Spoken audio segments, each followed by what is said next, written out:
The problem many participants have with 401k plans is that they just don't understand how these plans work. And for that reason, they really don't even know what questions to ask or where to even begin. I want to provide anyone who has a 401k plan a list of questions to ask their employers so they can be better informed and hold their employers accountable. I'll start, as I've done in other videos, by explaining what these service charges are actually for.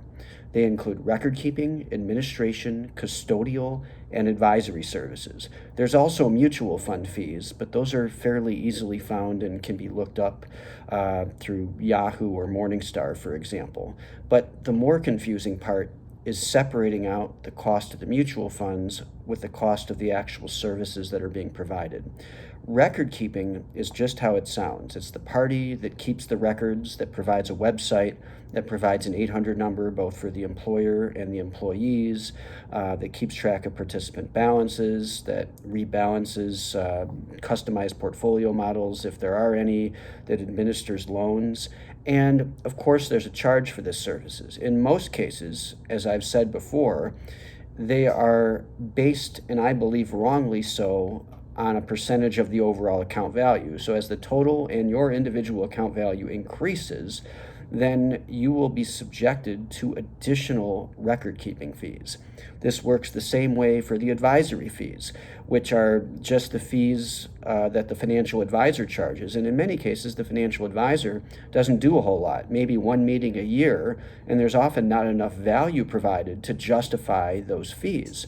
Custodial fees are in there, those are very small, but they still exist, so I want to explain them, are simply the fees charged for holding the money. Examples of custodians would be TD Ameritrade, Fidelity, or Charles Schwab or MG Trust Company. And typically it's a very small percentage, maybe 0.02 to 0.08%, somewhere in that range. But those are still real fees, and I want to make sure that everyone understands them. Administration fees are sometimes paid by the employer. That's just the fee that either the employer and or the participants pay to keep the plan in compliance with government regulations. There are services like something called discrimination testing, which basically means that participants who are making a lot of money, the highly compensated employees, can't be contributing too much in proportion to those who are not highly compensated. Basically, the government, in all their infinite wisdom, wants to make the plan more fair and then winds up passing more cost on to everyone. Compliance and administration also includes, for example, preparing the tax form that's filed with the Department of Labor for the plan, known as the 5500 form. And in many cases, administrators get what's known as sub-transfer agent revenue, or sometimes it's called part of what's called a TPA partnership program fee. They're kind of confusing, but participants will pay a small percentage in many cases for that fee as well. And then sometimes the employer actually pays some of that fee, that's often a flat fee, directly to the administrator. Ironically enough, the administrator does a fair amount of work because it does take some effort and some knowledge to keep the plan in compliance, often more than the advisor, but the advisor, getting a much larger and primarily asset-based fee, often gets paid a lot more than the administrator.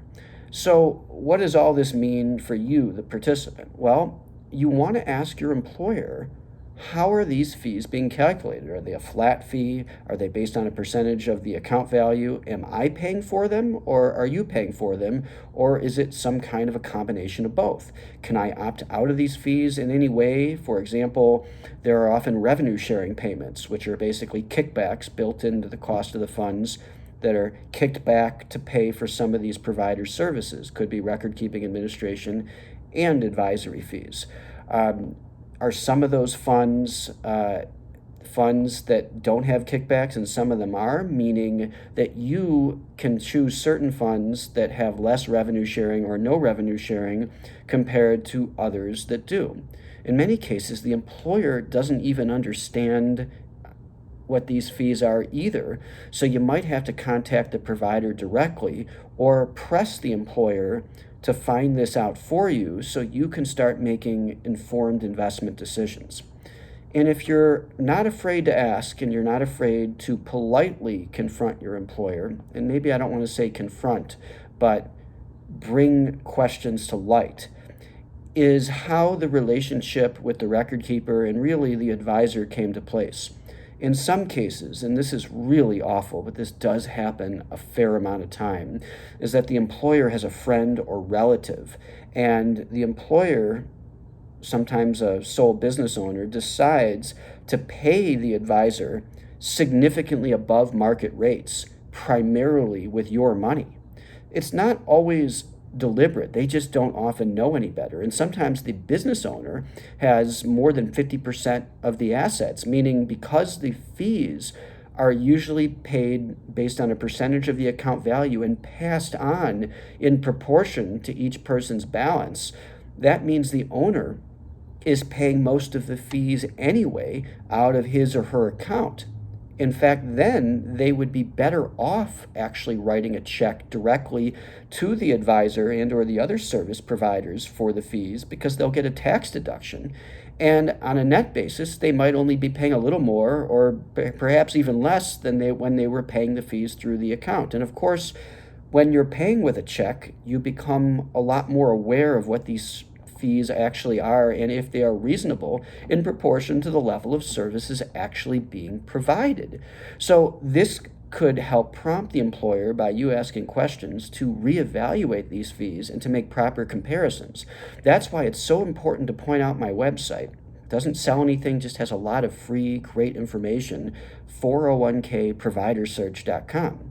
What this site does is explain how the industry really works, how advisors and other service providers get paid, namely asset-based, how they should get paid, flat fees, and what some of the other providers are, who some of the other providers are, record keepers and administrators and custodians, namely, that actually charge on a flat fee basis that many people don't know about.